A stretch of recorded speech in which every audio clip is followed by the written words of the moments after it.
نحمده ونصلي ونسلم على رسوله النبي الكريم وعلى آله وأصحابه أجمعين. اللهم صل على سيدنا ومولانا محمد وعلى آل سيدنا ومولانا محمد وبارك وسلم صلاة وسلاما كثيرا كثيرا. توفیق الہی اپنے محبوب مرشد پاک کی برکت سے عصر کی اس نشست میں حکیم الامت مجدد الملت حضرت تھانوی رحمۃ اللہ علیہ کے ملفوظات کا سلسلہ چل رہا ہے.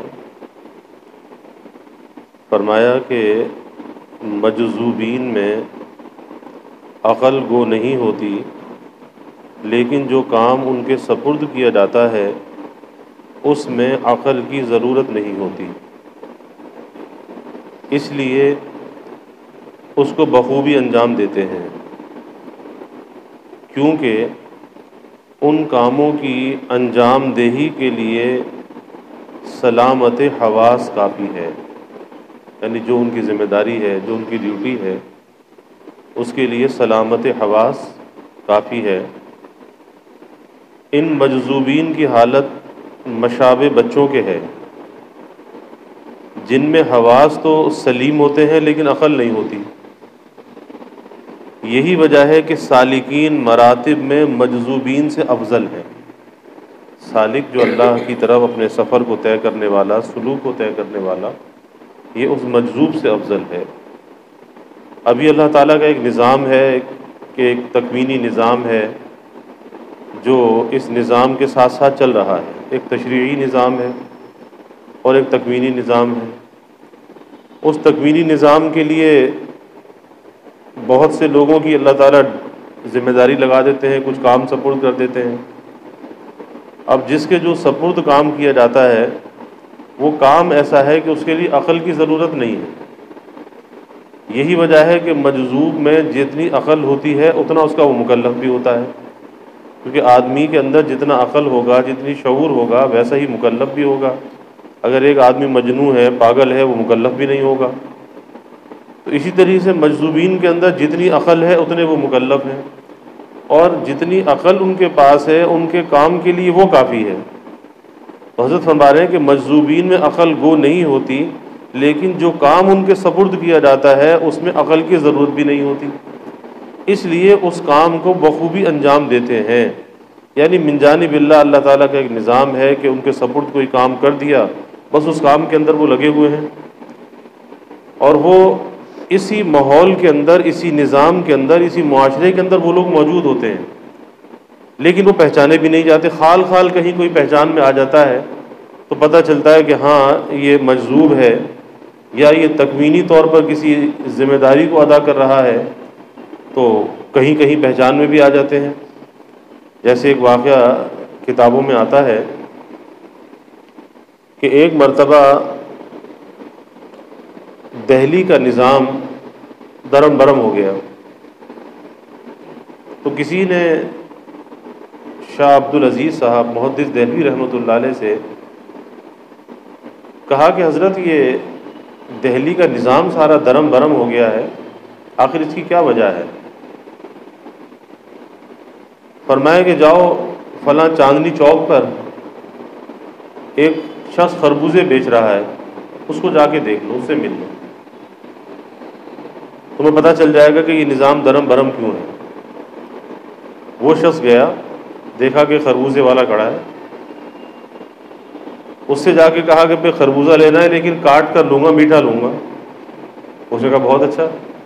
اب وہ کٹواتا جاتا ہے اور کہتا جاتا ہے کہ یہ تو پھیکا ہے، یہ مجھے نہیں چاہیے، یہ مجھے نہیں چاہیے، اور ساری ریڑھی اس کی کٹوا دی جو ریڑھی پر وہ لگا کر کھڑا تھا، اور پھر سب چھوڑ کے چلا آیا. فرمایا کہ دیکھا یہ وجہ ہے کہ نظام سارا ڈھیلا ہے، نظام درم برم ہے، تو جس کی ذمہ داری ہے، جس کی ڈیوٹی تکوینی طور پر لگی ہوئی ہے، تو اس کی خود کی یہ کیفیت ہے۔ پھر کچھ دن کے بعد نظام سنبھل گیا، صفائی ستھرائی شہر کے اندر سارا نظام سب ٹھیک ہو گیا۔ پھر کہا کہ حضرت اب کیا ہوا؟ فرمایا کہ اب جاؤ فلاں جگہ ایک سقا ہے، اس سے جا کے ملو، پانی پلانے والا سقا ہوتا ہے، پہلے مشکب لے کے پانی بھرتے بھی تھے، پانی پلاتے بھی تھے۔ تو جا کر دیکھا کہ واقعی ایک سقا فلاں جگہ کھڑا ہے، تو اس سے پوچھا کہ بھائی پانی چاہیے؟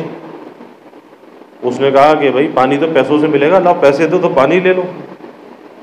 تو جو بھی 1 پیسہ 2 پیسے دیے اور پانی کا پیالہ لے لیا، اور پانی کا پیالہ لے کر اس نے کہا کہ ارے اس میں تو پانی میں کچرا ہے، اس کو پھینک دیا، کہا کہ دوسرا دو۔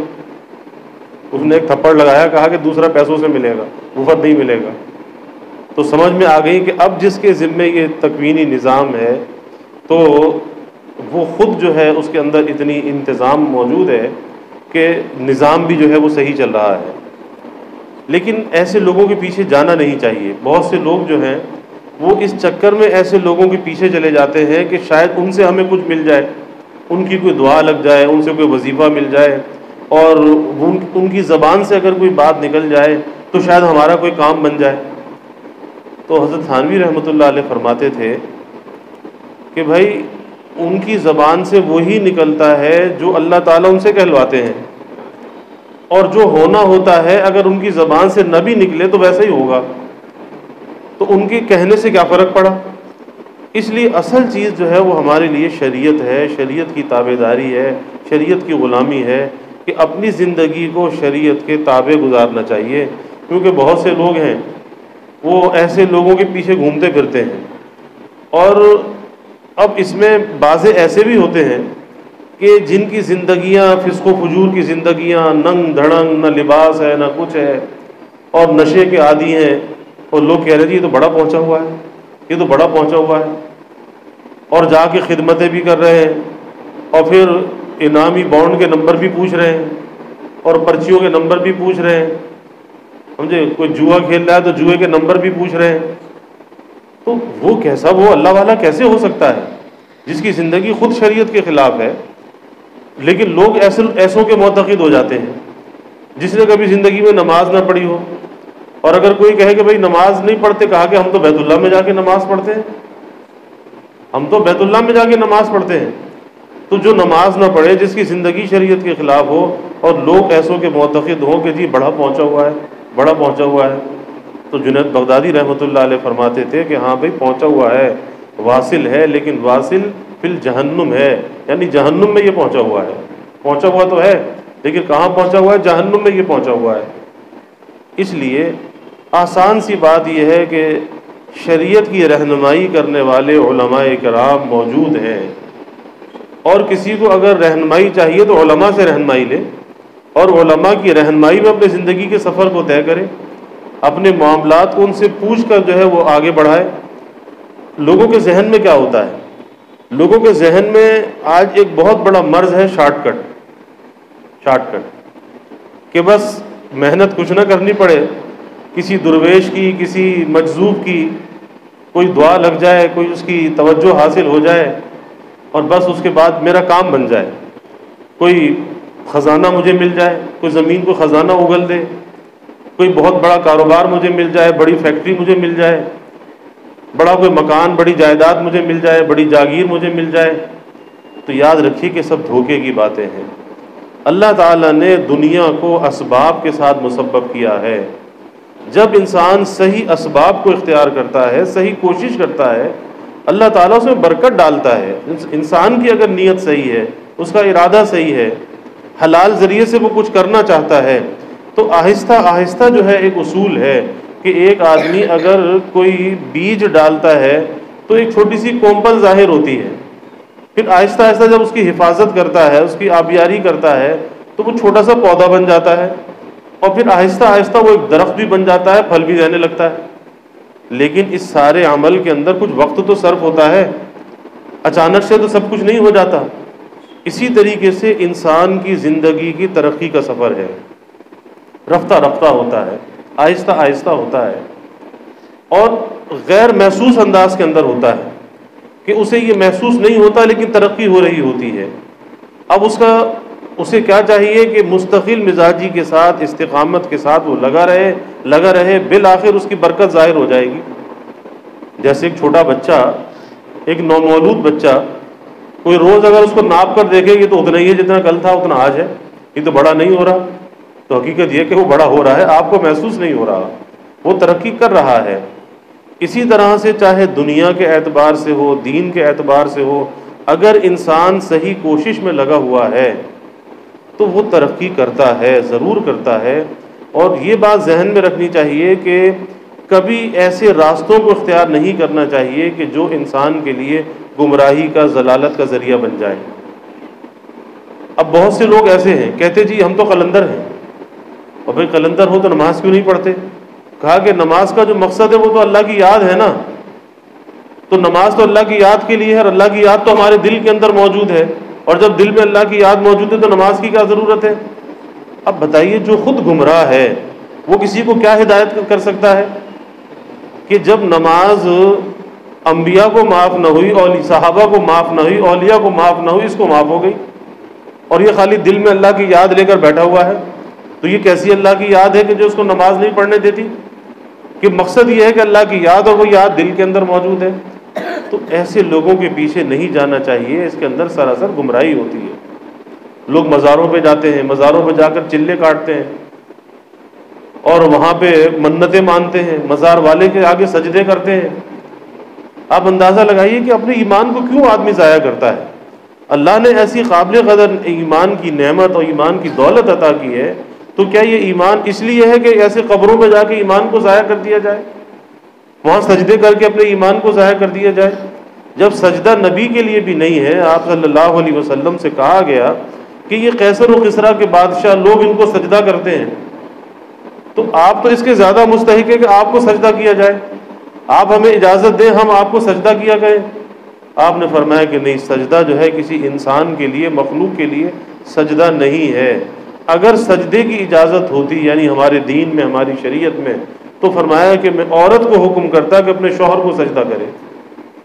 یعنی وہاں پر اس کا مقام بتا دیا کہ عورت کے لیے، بیوی کے لیے شوہر کا کیا مقام ہے.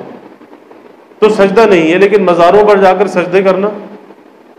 اور عجیب ایک مزارات کا ایسا عجیب ماحول بنا رکھا ہے کہ بعض جگہ، بعض مزارات پر اگر آپ جائیں تو وہاں پر اکثریت وہ ملے گی جو سجدے کرنے والے ہیں، جو جھک کر چلنے والے ہیں. اور اگر کوئی صحیح عقیدے کا آدمی پہنچ جائے کہ بھئی یہ پہلے اللہ کے نیک بندے تھے، اللہ والے تھے، بزرگ تھے، تو چلو ان کی قبر پر جا کر فاتحہ پڑھ لیتے ہیں، ایصال ثواب کر لیتے ہیں. تو اس آنے والے کو جو صحیح طریقے سے آ رہا ہے، صحیح کام کر رہا ہے، اس کو بڑی مشکوک اور معیوب نظروں سے دیکھا جاتا ہے کہ ارے یہ کیا کر رہا ہے، یہ جھکا کیوں نہیں اور اسے سجدہ کیوں نہیں کیا. تو یہ ساری باتیں وہ ہیں جو اپنے ایمان کو ضائع کرنے والی ہیں. اس لیے ان چکروں میں کہ جی کون مجذوب ہے اور کون کیا ہے اور کون قلندر ہے اور کون فلاں ہے، ان کے چکروں میں نہیں پڑنا چاہیے. سیدھا سیدھا انسان اپنا عمل کرے کہ شریعت مجھ سے کس چیز کا تقاضا کرتی ہے. اس لیے حضرت نے فرمایا کہ سالکین کا جو درجہ ہے، سالک کسے کہتے ہیں؟ اللہ کے راستے میں جو سفر کو، سلوک کو طے کر رہا ہے، یہ سالک ہے، سلوک کو طے کرنے والا. تو سالک کا جو درجہ ہے وہ مجذوب سے زیادہ ہے، مجذوب سے افضل ہے. تو کیوں آدمی جو افضل ہو کر پھر اپنے کو مفضول کرے؟ جب اللہ نے اس کے درجے کو بلند کیا ہے تو اپنے درجے کو کیوں پامال کرتا ہے، کیوں ایسوں کے پیچھے جاتا ہے؟ بہت سے لوگ جو ہیں وہ امتحانات کے زمانے میں طلبہ جو ہے وہ کالج یونیورسٹی کے کہ کوئی مجذوب مل جائے تو اس کی دعا لگ جائے تو امتحان کا پرچہ حل ہو جائے، پتہ چل جائے کہ جی کہاں سے آئے گا، کون سا سوال آئے گا. اور ہوتا کیا ہے کہ وہ بھی اول پھول بک دیتے ہیں، اول پھول بک دیتے ہیں. اور کبھی اتفاق سے اگر کوئی ایسا ہو گیا کہ کوئی تکا لگ گیا اس کا، تو پھر اور زیادہ اس کی پبلسٹی ہو گئی کہ جی وہ بتایا تھا اور وہی آ گیا. یہ نہیں کہا کہ 1000 دفعہ پہلے بھی بتایا تھا تو 1000 دفعہ تو نہیں آیا تھا. وہ 1000 دفعہ کی ناکامی یاد نہیں ہے، ایک دفعہ کا آنا یاد ہے، اور اس پر جو ہے لوگ معتقد بنے ہوئے ہیں. تو اصل چیز شریعت پر، دین پر عمل کرنا ہے، اور وہ ہر شخص کے لیے ہر زمانے میں، ہر علاقے میں دین پر عمل کرنا بھائی آسان ہے کہ اللہ کا طالب بننا چاہیے. اور اللہ کی سچی طلب اپنے اندر پیدا کرنی چاہیے. اور جو اپنے اندر سچی طلب پیدا کرتا ہے بس پھر باران رحمت جو ہے وہ اللہ کی طرف سے شروع ہو جاتا ہے. یعنی اللہ کی نظر کرم، اللہ کی عطایا پھر اس بندے کی طرف ہو جاتی ہے. لیکن شرط یہ ہے کہ سچی طلب اپنے اندر پیدا کر لے اور اللہ کی طرف چلنا وہ شروع کر دے. اب یہ ایک الگ بات ہے کہ اس سلوک کے طے کرنے میں کسی کی رفتار زیادہ ہوگی، کسی کی رفتار کم ہوگی، لیکن جو جیسا بھی ہے وہ اپنی ہمت کے اعتبار سے، اپنی فرصت کے اعتبار سے اس سفر کو جاری تو رکھے. اور سب سے اہم چیز جو اس سفر کے اندر سب سے اہم بات جو ہے، اللہ کی نافرمانی اور گناہ کے قریب نہ جائے. سب سے اہم بات یہ ہے کہ انسان اگر ترقی چاہتا ہے تو ترقی کا پہلا قدم اور پہلا زینہ یہ ہے، پہلی سیڑھی یہ ہے کہ اللہ کی نافرمانی کو اپنی زندگی سے نکال دے، گناہ کو اپنی زندگی سے نکال دے. کیونکہ گناہ کی لذت کوئی لذت نہیں ہے. گناہ کی بھی کوئی لذت ہو سکتی ہے. ارے بھائی، جس کام سے اللہ ناراض ہوتا ہو تو کیا اس کام کے اندر کوئی لذت ہو سکتی ہے؟ کیونکہ لذت کا مطلب یہ ہے کہ انسان کو اس چیز سے اطمینان اور سکون حاصل ہو. اور گناہ کرنے کے بعد کبھی اطمینان اور سکون حاصل نہیں ہوتا. گناہ کرنے کے بعد ہمیشہ بے چینی بڑھ جاتی ہے، بے قراری بڑھ جاتی ہے. تو جو چیز بے چینی اور بے قراری کو بڑھانے کا ذریعہ بن جائے تو وہ کوئی کرنے کا کام نہیں ہے. آپ دیکھ لیں کہ ایک باپ اگر بیٹے سے کوئی کام کے لیے کہے، مثلا یہ کہے کہ یہ 1000 روپے لو، بازار سے سودا لے کر آؤ، اور بیٹا جا کر اس پیسے کو بگاڑ دے،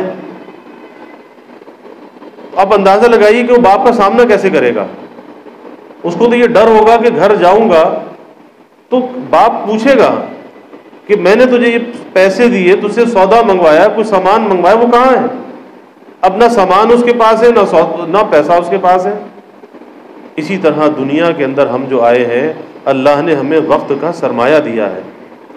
اس وقت کے سرمایہ کو خرچ کر کے حاصل کیا کر رہے ہیں؟ اگر کوئی نیک عمل ہم جمع کر رہے ہیں تو کل سرمایہ خرچ کر کے کچھ کارآمد چیز ہم حاصل کر رہے ہیں. وہ کارآمد چیز کل اللہ کے سامنے پیش کر سکیں گے کہ یا اللہ، وقت کا سرمایہ تو خرچ کیا تھا لیکن کچھ کارآمد چیزیں جمع کی، کچھ نیکیاں جمع کی، بس یہ جیسی بھی لے آیا. اور پھر وہ جیسی بھی ٹوٹی پھوٹی نیکی ہوگی اللہ کا فضل اس پہ ہو جائے گا.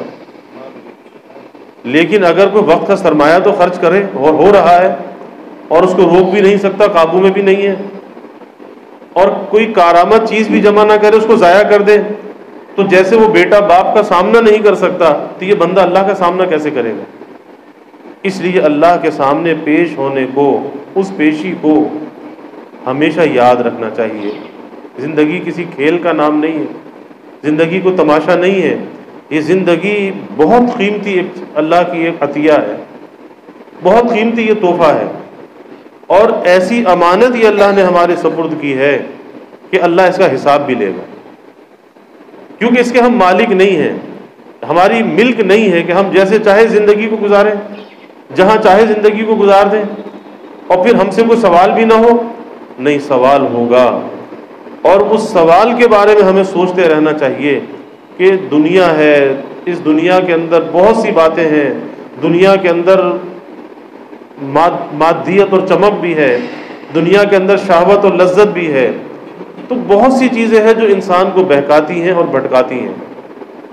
لیکن ایک مراقبہ ایسا ہے کہ اللہ کے سامنے پیش ہونا، اللہ کے سامنے کھڑا ہونا، کہ آج اگر جو کچھ میں کر رہا ہوں، کہتے ہیں نا آج جو آدمی جو فصل بوتا ہے کل وہی کاٹتا ہے. یہ نہیں کہ آج فصل کچھ بوئے اور کل کچھ اور کاٹے.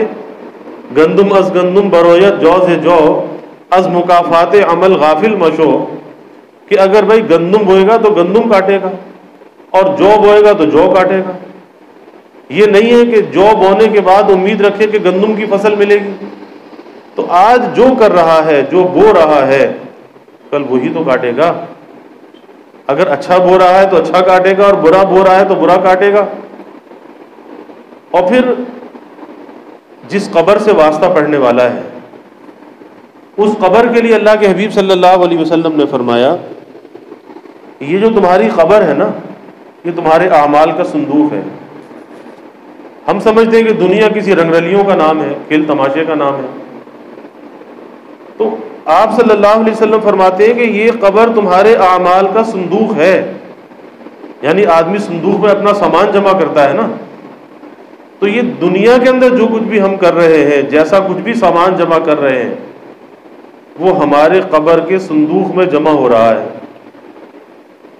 اب یہ قبر کا صندوق، اس میں جانا سب نے ہے، اس سے کسی کو فرار نہیں ہے، تو جو کچھ اس کے اندر جمع کر رہا ہے بس انہی چیزوں سے واسطہ اور سابقہ پڑھے گا۔ انسان سوچ سکتا ہے، آج اپنا اندازہ کر سکتا ہے، اور حدیث میں بھی آتا ہے کہ حساب دینے سے پہلے اپنا حساب کر لو۔ وہ حساب کا وقت تو بعد میں آئے گا، آج اپنا حساب کر لو کہ میدان حشر میں جب میں کھڑا ہوں گا، اس میدان حشر میں میری جب بولی لگے گی تو قیمت کیا ہوگی؟ وہ منڈی لگے گی نا میدان حشر کی، تو آدمی سوچ سکتا ہے کہ میری بولی، ویسے تو انسان اپنے کو بڑا قیمتی سمجھتا ہے، ہر آدمی سمجھتا ہے کہ جتنا میں قیمتی اتنا کوئی قیمتی نہیں ہے، جتنا میں قابل اتنا کوئی قابل نہیں ہے، تو یہ ایک اپنے اندر دعویٰ تو ہو سکتا ہے اور اپنے تئیں ہو سکتا ہے، لیکن یہ بھی تو سوچنا چاہیے کہ اپنی نظر میں تو میں نے اپنے کو قیمتی سمجھ لیا، کیا اللہ کی نظر میں بھی قیمتی ہوں یا نہیں ہوں؟ تو یہ نہیں سوچنا چاہیے کہ میں اپنی نظر میں کیسا ہوں، کیونکہ انسان کا نفس باوجود اس کی غلطیوں اور کوتاہیوں کے اسے اپنا معتقد بنا دیتا ہے، غلطی بھی کرتا ہے تو تعویل پیش کر دیتا ہے، اور تعویلات کے اندر ایسا گھیر لیتا ہے کہ غلطی کر کے، غلطیوں کا مجموعہ پلندہ بن کے بھی وہ اپنا پھر معتقد بنا ہوا ہے، پھر اپنے گن گا رہا ہے، پھر اپنی خوبیوں کو بیان کر رہا ہے۔ تو کم از کم یہ سوچنا چاہیے کہ اپنی نظر میں اپنے کو اچھا سمجھ رہا ہوں، تو یہ اچھا سمجھنا کوئی معیار نہیں ہے، یہ کوئی معیار نہیں ہے۔ ایک آدمی کہے کہ جی میں تو صحت مند ہوں، تندرست ہوں، تو اس کا اپنے آپ کو صحت مند اور تندرست کہنا یہ معیار نہیں ہے۔ ہاں کوئی ڈاکٹر اور طبیب اس کی نفس پر ہاتھ رکھ کر یہ کہہ دے کہ آپ تندرست ہو، صحت مند ہو، تو وہ بات تو قابل قبول ہے، وہ مستند ہے کہ ایک ڈاکٹر نے، حکیم نے، طبیب نے یہ کہہ دیا کہ ہاں اس کے اندر کوئی مرض نہیں ہے، لیکن کوئی بیمار بھی ہو اور پھر اپنے کو تندرست کہے تو کہا جائے گا بے وقوف ہے۔ تو یہ سوچنا کہ میں اپنی نظر میں کیسا ہوں، اپنا معتقد بننا، اپنی خوبیوں کا، اپنے کمالات کا معترف ہونا، یہ کوئی معیار نہیں ہے۔ معیار یہ ہے کہ میں اللہ کی نظر میں کیسا ہوں، اور کل جب اللہ کے سامنے جاؤں گا تو میری قیمت کیا ہوگی۔ یہاں تو بڑا اپنے کو قیمتی سمجھتا ہوں اور اپنے جیسا کسی کو سمجھتا نہیں، اور میں اپنے آپ کو میں ہی میں نظر آتا ہوں اور کوئی مجھے نظر بھی نہیں آتا۔ تو یہ ہماری غلطیاں ہوتی ہیں، ہماری کوتاہیاں ہوتی ہیں۔ ہمیں ان غلطیوں اور کوتاہیوں سے نکلنا چاہیے، آگے بڑھنا چاہیے، اور کچھ زندگی کے ایسے معیارات بنا لینے چاہیے کہ ان معیارات پر اپنی زندگی کو پرکھ کر ہم آگے ترقی کا سفر کریں۔ اور وہ ترقی کا سفر کیا ہے؟ اللہ کی نسبت اور معرفت میں وہ سفر ترقی کا سفر ہو، وہ دنیا کے اندر رہ کے نہیں، وہ خود پسندی اور خود بینی کا سفر نہیں، وہ تعلق مع اللہ کا سفر ہے۔ ورنہ یہ خود بینی اور خود پسندی کہیں کا انسان کو نہیں چھوڑتی، ہر وقت انسان اپنے آپ کے اندر مشغول رہتا ہے۔ تو اس سے باہر نکل کر ہمیں سوچنا چاہیے کہ یہ قبر ہماری کیسی ہوگی، حشر کیسا ہوگا، اللہ کے سامنے کھڑا ہونا کیسا ہوگا، اور یہ مراقبات ہیں۔ مراقبہ کسے کہتے ہیں؟ کہ آدمی کہیں تنہائی میں گردن کو جھکا کر، نیچے گردن جھکا کر بیٹھے اور سوچے اپنے بارے میں کہ آخر میرا انجام کیا ہوگا۔ مراقبات کرنے چاہیے، جیسے مراقبہ موت ہے، اپنا محاسبہ ہے۔ اسی طرح حکیم الامت حضرت تھانوی رحمۃ اللہ علیہ فرماتے تھے کہ ارے بھائی یہ ایک مراقبہ عرض بھی ہے کہ اللہ نے ہمیں اپنی اصلیت کے قریب رکھا ہے۔ ہماری اصلیت کیا ہے؟ کہ اللہ نے انسان کو مٹی سے بنایا، تو اللہ نے اس کو اس کی اصلیت کے قریب رکھا ہے۔ کس لیے قریب رکھا ہے؟ تاکہ اس کو اپنی اصلیت اور حقیقت یاد رہے کہ میری حقیقت یہ مٹی ہے، اور مٹی کا مطلب کیا؟ کہ اس کے اندر مٹی پن ہونا چاہیے، یعنی عاجزی اور انکساری ہونی چاہیے، مٹیت اس کے اندر ہونی چاہیے، اس کے اندر اکڑ اور بڑائی نہیں ہونی چاہیے، اس کے اندر تکبر نہیں ہونا چاہیے، اس کے اندر عاجزی اور انکساری ہونی چاہیے۔ اور اس کے لیے حضرت مراقبہ بیان فرمایا کرتے تھے کہ جب اس زمین پر چلتے ہو تو یہ سوچا کرو کہ آج تو اس زمین کے اوپر میں چل رہا ہوں، لیکن ایک وقت آئے گا کہ میں اس زمین کے نیچے ہوں گا، تو جب اس زمین کے اندر میں جاؤں گا تو یہ زمین میرے ساتھ کیا سلوک کرے گی؟ کیوں؟ حدیث میں آتا ہے کہ یہ زمین اچھا سلوک بھی کرتی ہے، یہ زمین برا سلوک بھی کرتی ہے، یہ قبر کا گڑھا جنت کے باغوں میں سے باغ بھی ہے اور یہ دوزخ کے گڑھوں میں سے گڑھا بھی ہے، اچھا سلوک بھی ہے اور برا سلوک بھی ہے۔ تو میں زمین پر کس حیثیت سے چل رہا ہوں؟ جانا میں نے زمین میں ہے، لقمہ اسی کا بننا ہے، پیبند خاک میں نے ہونا ہے، یہ کیا سلوک کرے گی؟ اور اس کا جواب آسان سا ہے کہ اپنے سے بات کرنی چاہیے اور اپنے سے مکالمہ کرنا چاہیے کہ اگر اس زمین پر اللہ کی اطاعت کے ساتھ میں چل رہا ہوں، اللہ کی بندگی کے ساتھ میں چل رہا ہوں، عاجزی اور انکساری کے ساتھ میں چل رہا ہوں، تو یہ زمین میرے ساتھ اچھا سلوک کرنے والی ہے۔ اور اگر اس زمین پر اللہ کی نافرمانی کے ساتھ میں چل رہا ہوں، سرکشی کے ساتھ، بغاوت کے ساتھ، نافرمانی کے ساتھ، زمین میری نہیں اللہ کی ہے، یہ وجود میرا نہیں اللہ کا ہے، تو مرضی اللہ کی چلے گی میری چلے گی؟ تو اگر میں اس زمین پر اللہ کی نافرمانی کے ساتھ چل رہا ہوں تو پھر یہ زمین میرے ساتھ برا سلوک کرے گی۔ اور برا سلوک کیسا کرتی ہے؟ اللہ کے حبیب صلی اللہ علیہ وسلم نے فرمایا کہ یہ زمین اس سے خطاب کرتی ہے کہ تو زمین پر چلنے والوں میں، یہ خبر کہتی ہے مجھے کتنا برا لگتا تھا، کتنا برا لگتا تھا، کیوں برا لگتا تھا؟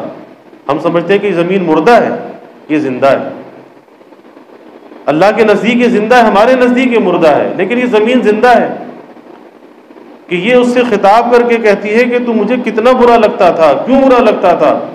کہ تو اللہ کی نافرمانی کے ساتھ جیتا تھا، اللہ کی نافرمانی کے ساتھ اس زمین پہ چلتا تھا، اور اب دیکھ، چلتا تو میری چھاتی پر تھا نا، میرے سینے پر تو چلتا تھا، اور نافرمانی کے ساتھ اب دیکھ میں تیرے ساتھ کیا سلوک کرتی ہوں۔ اور حدیث میں آتا ہے کہ یہ زمین اس کو بھینچتی ہے، دباتی ہے۔ کیسے دباتی ہے؟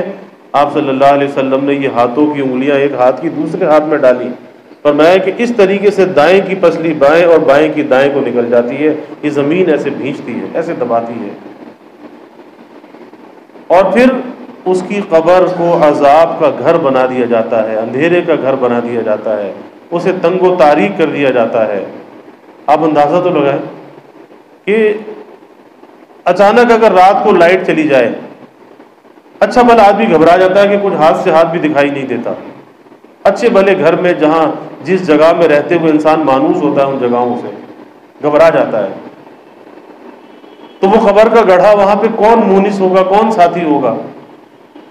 سوائے اس کے کہ نیک عمل اگر انسان کے پاس ہوگا، وہ نیک عمل تو اس کا مونس ہوگا، دوست ہوگا، ساتھی ہوگا، اور وہ اچھی شکل میں وہاں پر ہوگا، اس کی قبر کو روشن کرنے والا بھی ہوگا، کشادہ کرنے والا بھی ہوگا۔ یہ قرآن مجید جس سے ہم بے وفائی کرتے ہیں، اس کی قرآن مجید کی صورتیں، سورہ بقرہ، سورہ آل عمران، یہ عذاب قبر کو روکنے والی ہوں گی، یہ اس کی حفاظت کرنے والی ہوں گی۔ تو وہاں کی حفاظت کا سامان کرنا چاہیے، اور اگر وہاں کی حفاظت کا سامان کریں گے، اللہ یہاں بھی ہماری حفاظت کرے گا۔ اللہ کہتا ہے تو میرا دھیان رکھ، میں تیری حفاظت کروں گا۔ تو اگر ہم وہاں کی حفاظت کا سوچیں گے تو یہاں بھی حفاظت ہو جائے گی، یہاں بھی اللہ کی حفاظت کے حصار کے اندر آ جائیں گے، اور وہاں بھی حفاظت ہو جائے گی، تو فائدہ ہی فائدہ ہے، نقصان کیا ہے؟ تو یہ قبر اس کے ساتھ سلوک کرتی ہے۔ اور جب نیک آدمی جاتا ہے تو قبر اس سے بھی خطاب کرتی ہے کہ تو مجھے کتنا پیارا لگتا تھا، کیونکہ زمین پہ تو اللہ کی اطاعت کے ساتھ چلتا تھا، اللہ کا بن کے تو جیتا تھا، دیکھ تیرے ساتھ کیسا میں سلوک کرتی ہوں۔ اور پھر زمین اس کو بھی دباتی ہے، بھینچتی ہے، لیکن فرمایا کہ وہ زمین اس کو ایسا بھینچتی ہے، ایسا دباتی ہے، جیسے ماں اپنے بچے کو سینے سے لگا کے دباتی ہے تو بچے کو کیسی راحت ملتی ہے، تو یہ زمین اس کو ایسے دباتی ہے۔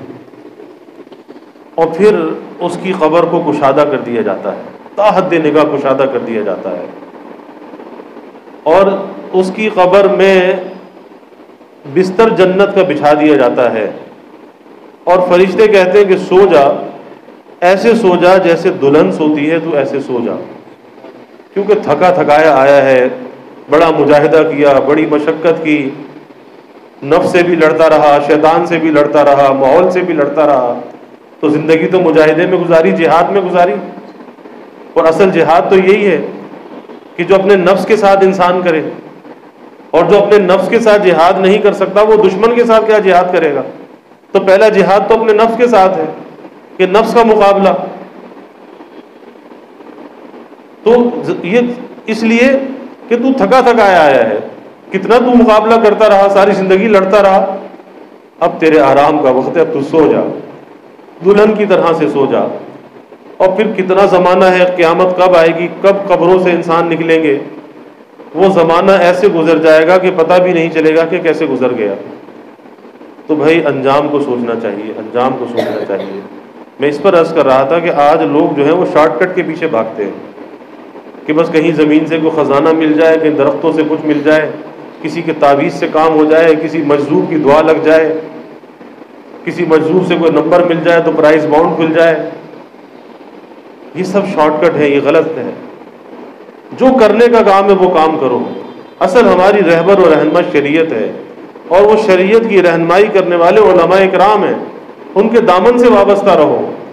اور یہ ایسا فتنوں کا زمانہ ہے، ایسی ایسی تحریکیں موجود ہیں کہ جن کا مشن یہی ہے کہ علماء سے لوگوں کو بدظن کیا جائے۔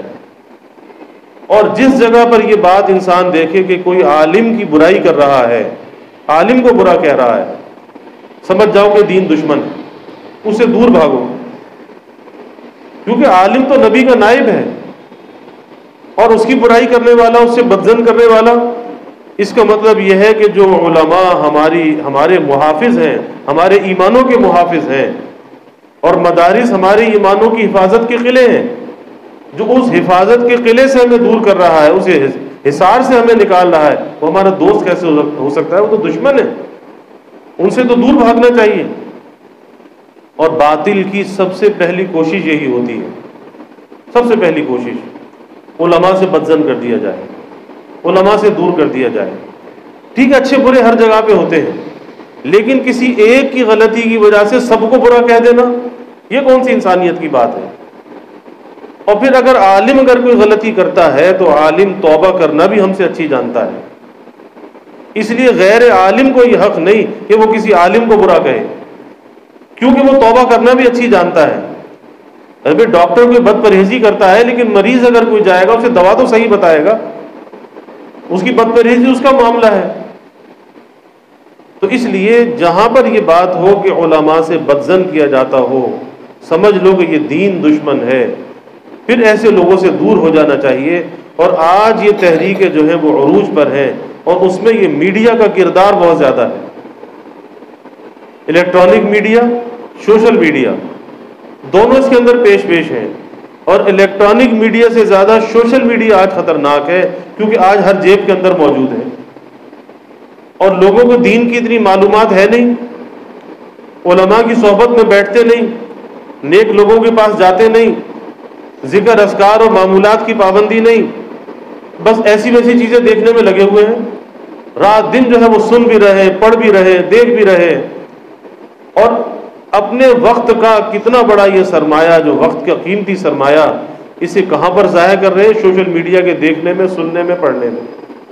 ارے اس سے کہیں بہتر تھا کہ آدھا گھنٹہ کسی عالم کے پاس جا کے بیٹھ جاتا، کتنی ہدایت ملتی، کتنے اس کی برکت زندگی کے اندر آتی۔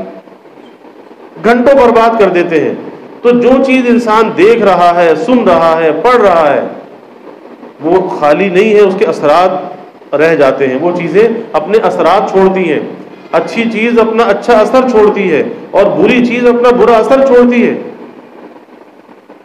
یہی وجہ ہے کہ بہت سے لوگ ایسی چیزوں کو دیکھ دیکھ کر پھر باطل کی تعریف کرنے لگتے ہیں۔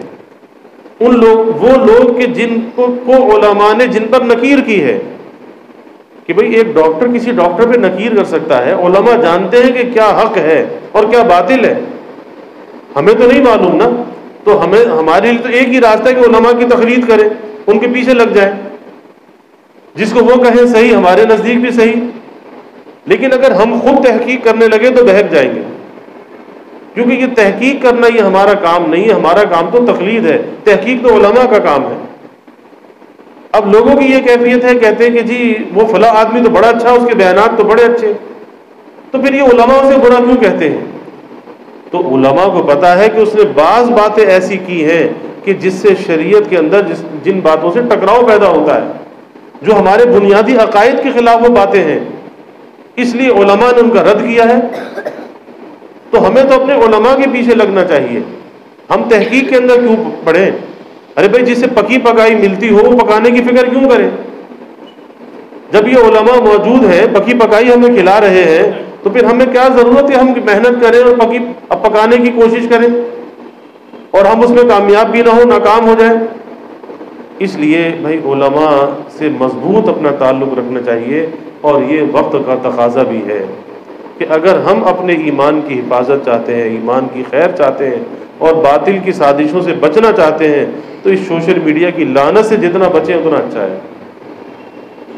ہر چیز نہ دیکھنے کی ہوتی ہے، نہ پڑھنے کی ہوتی ہے، نہ سننے کی ہوتی ہے۔ جو علماء کہہ دیں کہ ہاں یہ سن سکتے ہو تو سن لو، لیکن پوچھ کر تو کرو نا۔ بھئی کبھی کوئی دوائی بغیر ڈاکٹر کی مرضی کے کھائی ہے؟ دوائی تو ڈاکٹر کی مرضی کے بغیر کھاتے نہیں، تو یہ کیسے سن لیتے ہو، کیسے پڑھ لیتے ہو؟ یہ بھی تو بمنزلہ دوا کے ہے کہ دوا جہاں فائدہ دیتی ہے وہ نقصان بھی دیتی ہے۔ اگر اپنی مرضی سے دوا استعمال کی تو نقصان دے گی۔ اس لیے ہر معاملے کے اندر علماء کو اپنا پیشوا رکھو، ان سے رہنمائی لو اور ان کی رہنمائی لے کر چلو، اور جہاں پر یہ بات آئے کہ علماء کو کوئی برا کہہ رہا ہو، سمجھ جاؤ کہ یہ دین دشمن ہے، اسلام دشمن ہے، اس کا دین سے اسلام سے کوئی تعلق نہیں ہے، ایسے لوگوں سے دور ہو جاؤ۔ اللہ تعالی ہمیں اس کی قدردانی کی توفیق عطا فرمائے، اور اللہ ہمارے ایمانوں کی حفاظت فرمائے۔ وآخر دعوانا الحمدللہ۔